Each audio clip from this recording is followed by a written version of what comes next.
Je reçois notre panel de stratèges, Christine Saint-Pierre, Rodolphe Husny, Christina Michaud et Farouk Karim aujourd'hui. Bonsoir à vous quatre.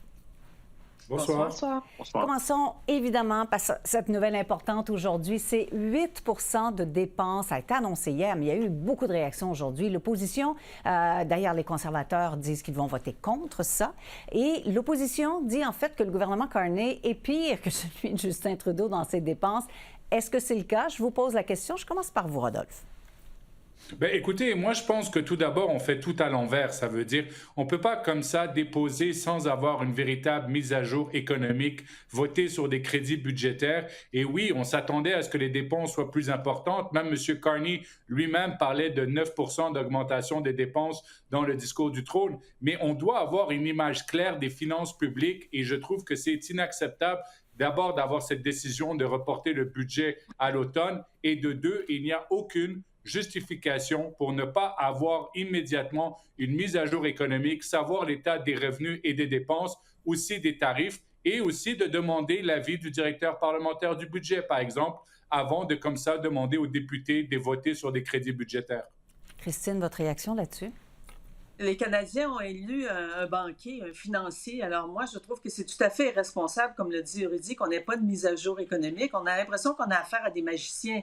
8 d'augmentation de dépenses, un déficit qui se creuse. On offre des baisses d'impôts, des diminutions d'impôts. Alors, ça fait pas sérieux du tout. Et moi, je suis très déçue de voir qu'on ne va pas dans l'ordre, on n'a pas de budget, on n'a pas de mise à jour économique. Et là, on arrive avec ces dépenses. 8 là, c'est énorme. Là, on parle d'une augmentation de 37 milliards de dollars. Là. Farouk, j'aimerais vous entendre là-dessus. Est-ce que c'est irresponsable? Bon, je crois que les vrais chiffres vont venir à l'automne. D'ici ce temps-là, c'est évidemment irresponsable. On n'a pas les vrais chiffres. Monsieur Carney met la barre très haute. En gros, il nous dit qu'il veut faire plus avec moins d'argent et le faire le plus vite possible, mais on n'a pas les plans devant nous. Bon, on va être bon joueur, on va lui donner le temps de bien développer ça. On comprend qu'il a une rencontre des premiers ministres, le G7, il va en Europe et ainsi de suite, l'été s'en vient. Mais au début de l'automne, ça va nous prendre un plan concret pour qu'on puisse savoir où c'est qu'on s'en va. Le fait qu'il met la barre aussi haute n'est pas nécessairement une mauvaise chose. On veut avoir de l'ambition comme pays, mais il faut aussi avoir le plan qui va avec. Christina, est-ce que M. Carney a raison de mettre la barre assez haute? Écoutez, vous demandiez aussi, est-ce qu'il fait pire que Justin Trudeau? En tout cas, ses actions démontreront s'il est pire, mais en tout cas, il a l'air de marcher dans les mêmes pas jusqu'ici. Il promet de réduire les dépenses, de faire des baisses d'impôts, sans creuser la dette, sans baisser les transferts aux provinces. Ça relève un peu de la pensée magique, comme le dit mes collègues. On ne pourra pas faire ça, on n'y arrivera pas. Alors oui, c'est irresponsable et comme le disait Rudy, il devrait présenter une mise à jour économique, un budget. Pourquoi remettre ça à l'automne? Pourquoi ne pas présenter le réel état des finances publiques? Je pense que la population mérite ça. Ça fait quand même plusieurs mois qu'il n'y a pas eu de Parlement, que le Parlement n'a pas siégé. On ne sait pas trop où est-ce qu'on en est. Alors, je pense que ce serait de faire preuve de transparence que de montrer l'état des finances publiques là, aux citoyens. Je reste avec vous, Christina. On l'a abordé. Le premier ministre va rencontrer les premiers ministres des provinces. Certains arrivent avec toute une liste de demandes. Le premier ministre Legault, par exemple. Comment M. Carney va arriver à négocier dans tout ça? Mais d'abord, il faut qu'ils s'entendent sur quel est l'objectif ici. On a entendu M. Carney souvent dire il faut que ce soit une seule économie et pas 13 au nom de cette prétendue unité canadienne. Mais il faut savoir que le Québec, c'est une nation. On a notre propre économie et le Québec n'est pas prêt à la sacrifier au nom de cette unité canadienne. Alors, il faudra respecter la mobilité de la main-d'œuvre, notamment les exigences en matière de langue française, surtout. Alors, les exigences avec lesquelles M. Legault arrive et même l'Assemblée nationale qui s'est prononcée cette semaine en disant on n'adhère pas à cette idée d'une seule économie au lieu de 13.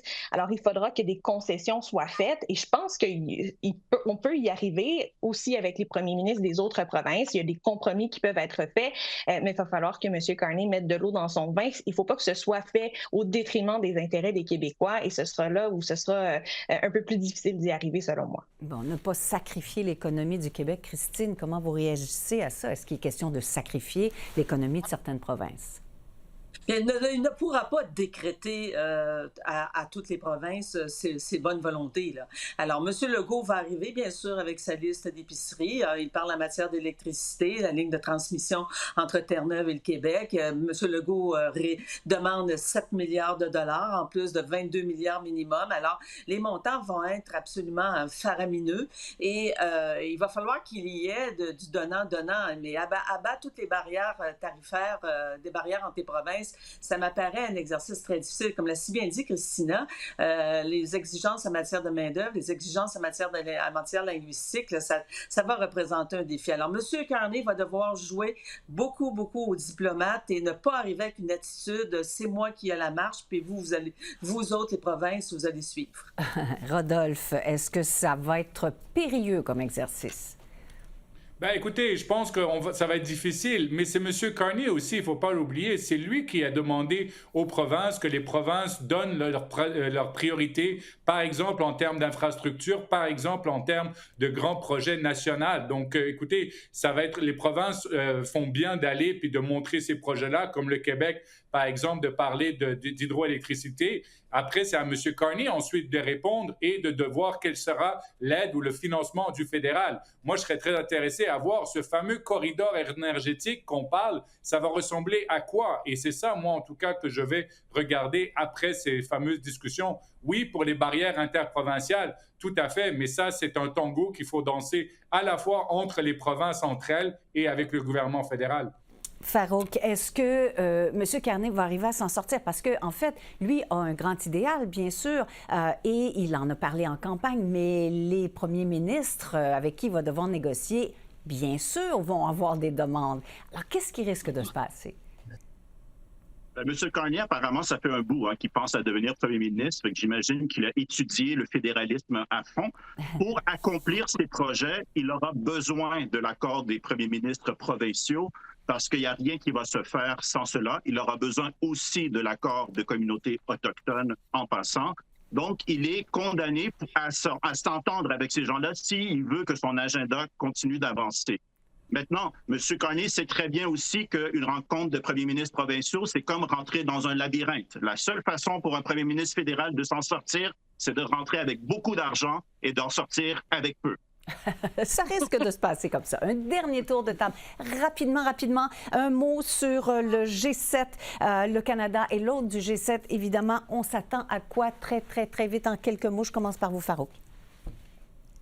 Bien, une grande rencontre, c'est la première grande rencontre avec M. Trump multilatérale. Donc, ce qu'on peut s'attendre, c'est qu'on ne sait pas à quoi s'attendre parce que M. Trump y sera. Donc, il faudra être sur le bout de ses orteils. Le M. Zelensky aussi y sera. Donc, moi, je m'attends à beaucoup de marchage sur des œufs, si je peux dire. Christina.